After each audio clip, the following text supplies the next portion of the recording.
For the last 2.5 years, the Democrats and media have spent every waking minute insisting Trump tried to overthrow the 2020 election and is a criminal for questioning the integrity of it. Why? Because they know if you started looking at the evidence that has been uncovered, you'd realize Trump was 100% right and he won 2020 hands down.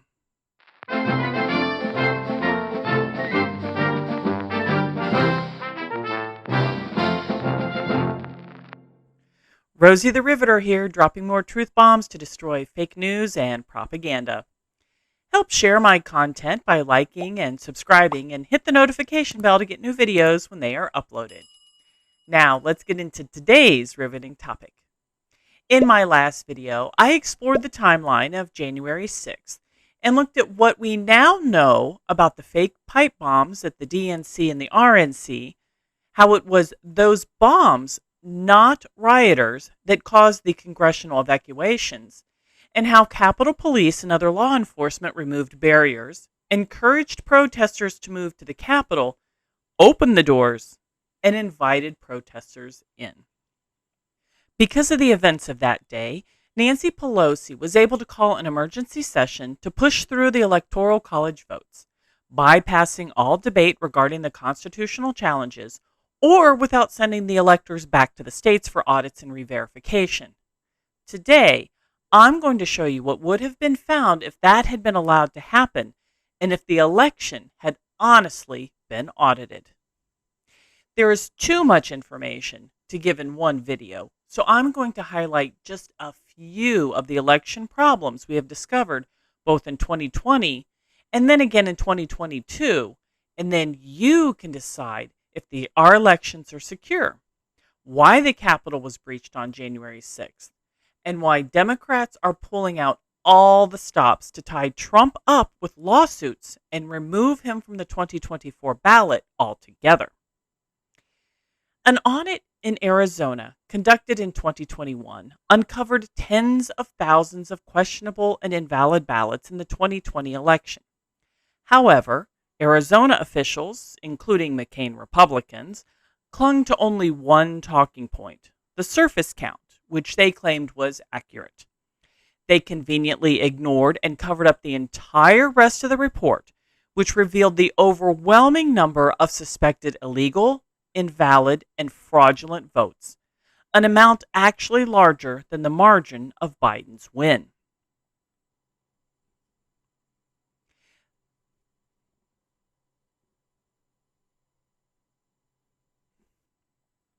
The trials regarding Kari Lake's 2022 governorship election revealed machines in red districts mysteriously broke down on Election Day.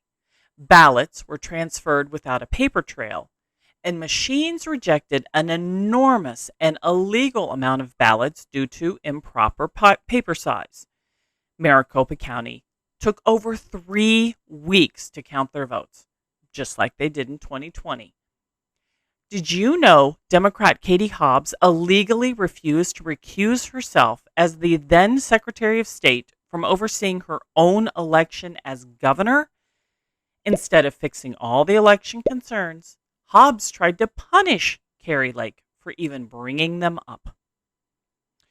Georgia officials hid evidence Dominion voting machines can be hacked and can switch votes, a fact even Democrats argued and Politico reported on in 2019. Even after admitting there are issues, Secretary of State Brad Raffensperger refuses to do anything about it. The movie 2000 Mules exposed the Dropbox fraud in Georgia, largely funded by Mark Zuckerberg, though it is a nationwide problem. After a major election counting center shut down by lying that a pipe burst, security footage revealed Ruby Friedman pulling out suitcases of ballots hidden under a desk and counting them multiple times. This is the same Ruby Friedman that Biden gave a Presidential Citizens Award to in 2023. Instead of investigating the voting machines, Ruby, and the mules, Georgia DA indicted Trump and several of his lawyers for daring to even question what happened. In Detroit, Democrats forced GOP poll watchers so far away they could not see what was happening during the counts. They even went as far as to place coverings over the windows so people could not view the process. What was so confidential it needed to be hidden from we the people? Recent reporting on election irregularities associated with GBI strategies in Michigan revealed 800,000 ballot applications were sent to unqualified voters. The discovery of gift cards, guns, and burner phones, and confirmation that up to 10,000 suspected fraudulent registrations were turned in by one GBI employee. The gifts and phones were likely given to the ballot mules, who also used Zuckerberg drop boxes. Meanwhile, instead of fixing all this, the AG indicted the 2020 Trump alternate electors. Seeing the game yet, Patriots? Philadelphia poll workers mirrored Detroit's counting tactics, dismissing GOP election watchers and denying them a meaningful visual distance. A truck driver whistleblower came forward admitting he was instructed to transport over 280,000 completed ballots over state lines, which is voter fraud and a felony, but election officials turned a blind eye. Evidence indicates USPS did this in Arizona, Michigan, and Georgia as well, and like Georgia, Pennsylvania also has evidence of over 50,000 duplicate ballots. Still think Biden overcame his 700,000 vote election night deficit with valid mail-in ballots? Just like the other states, millions of Zuckerbucks flooded Wisconsin to influence Democrat voter turnout and fund drop boxes. They funded a campaign which resulted in 100% voter participation in nursing homes with 100% Biden victories. Wisconsin officials actually did investigate and uncovered enough evidence of fraudulent voter activities and irregularities that by January 6th, the majority of counties were calling for the decertification of the election. This would have recalled their Biden electors. No different than the process beginning in Congress when the chaos erupted. Wisconsin sued over the drop boxes, which their Supreme Court deemed unconstitutional, a step all states need to take. Multiple counties across the country reported registered voter turnout of over 100%, with some as high as 300%. That means more people voted than there are registered voters, ladies and gentlemen. Does that seem logical to you? Over the years, groups like Judicial Watch have filed lawsuits to have states clean up their voter rolls, only to have states fight to keep from doing it. They want dead, ineligible, and illegal voters kept on the voter rolls. I wonder if some honest audits would find out that quite a few of these voters actually cast ballots that were counted. On election night, several counting hubs unprecedentedly paused their counting. Fact checkers revved up the propaganda machine proclaiming, no, states did not stop counting. But that wasn't the accusation. Key centers in specific cities stopped, and that is 100% true. This is just one example of how the language is twisted to try to shut down and censor legitimate reporting under the guise of misinformation. And finally, in multiple states, middle-of-the-night vote dumps of 100% Biden votes with absolutely no Trump votes magically gave Biden the boost he needed to eventually pull off a victory. What I have presented here are not desperate accusations tossed out by Trump-worshipping sore losers, as the media would like for you to believe. Many, including mathematicians, statisticians, scientists, and even some Democrats, have extensively analyzed the data, revealing statistically impossible abnormalities, even for it to occur in just one precinct.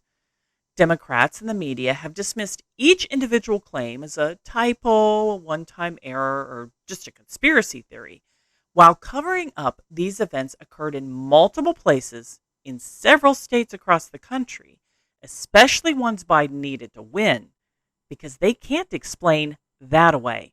Nothing to see here, please. When issues happen in one district or even one state, you can claim an anomaly. But when the exact same issues occur in multiple cities across the entire nation, that is collusion. How many coincidences do you need to see before you realize they are not coincidences? I focused on several of the big swing states because if the election had been secure, evidence indicates Trump won them and the presidency. The truth is, massive voter fraud evidence is found around the country in basically every state.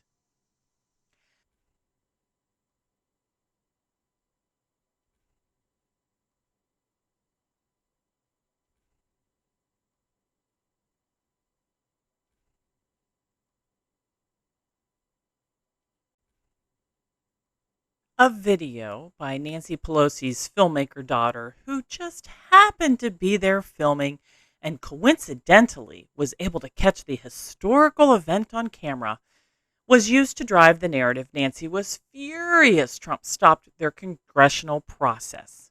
Oh, he comes, I'm going to punch him out. This is my mom. I would pay to see that. I've been waiting for this, for trespassing on the Capitol grounds. I'm going to punch him out, and I'm going to go to jail, and I'm going to be happy. Seriously, I've seen better acting from William Shatner.